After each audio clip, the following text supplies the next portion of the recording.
Welcome to Golf Arizona. I'm your host, Gina Zemer. This show is all about showcasing some of the best that Arizona golf has to offer. Today we'll be visiting some of the best courses and resorts, and we'll be talking with amateurs and professionals, all sharing their love for the game of golf.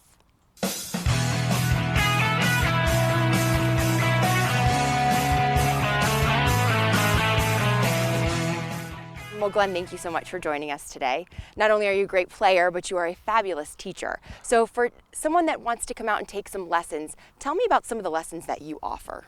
Well, we do pretty much everything under the book here, and so you can take anything from simple 1-hour sessions to on-course playing lessons, or any type of lesson that would focus on an area of your game that you would like improvement on. So short game, bunkers, pitch shots, and again, game management are all areas that we work on here.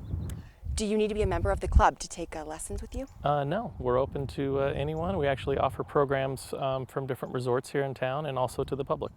So it can be a little intimidating for a first-time golfer when they want to start learning how to golf, but this is one of those sports, one of those games that it's a lifetime of learning. So what would you tell someone that is beginning, that's maybe just starting off, maybe not to be scared, and that everyone's got to start from somewhere, and it is definitely a learning game no matter what age you're at? Right. Well, my first advice would be start out with some group lessons. Start off with friends or people that you know.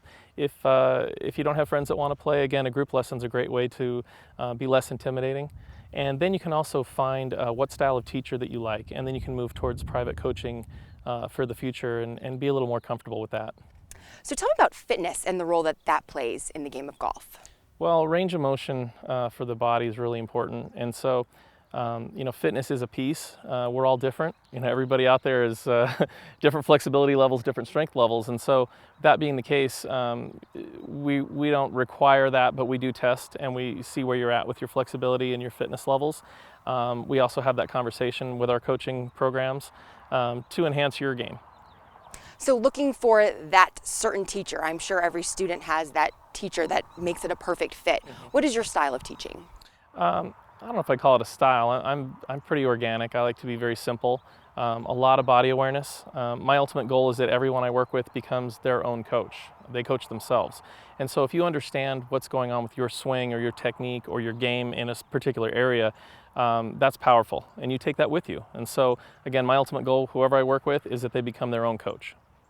So the short game, very important in any game of golf. It's where you can save the most strokes during a round. Absolutely. So could you give us some tips maybe on what we can do for our next golf game so we can improve on our skills? Absolutely, be happy to show you some putting tips.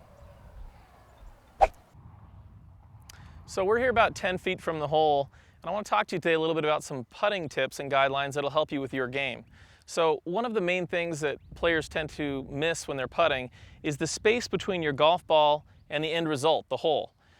Eyes tend to go from the ball to the hole, neglecting to look at the area in between. That path to the hole is the most important piece. So as a player, you want to navigate the path to the hole as one of your #1 routines in your setup. So the next thing is, what kind of stroke or motion do we make through the ball?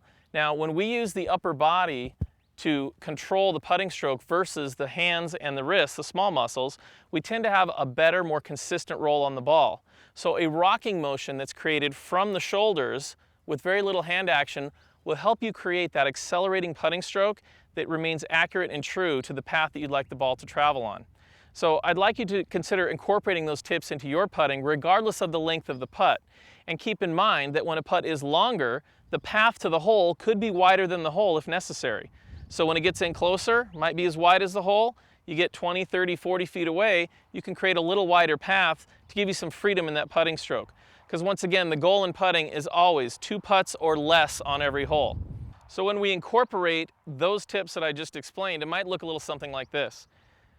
Once you're over the ball, you're grounded and connected and balanced. Your eyes travel down the path to the hole. Your eyes may come from the hole back to the ball.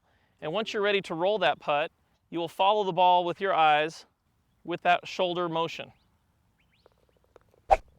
So thanks for the putting tips. Now, looking in the big picture, like we said, golf can be a pretty intimidating sport at times. So what would you tell someone who's continually trying to improve their game, how not to get discouraged?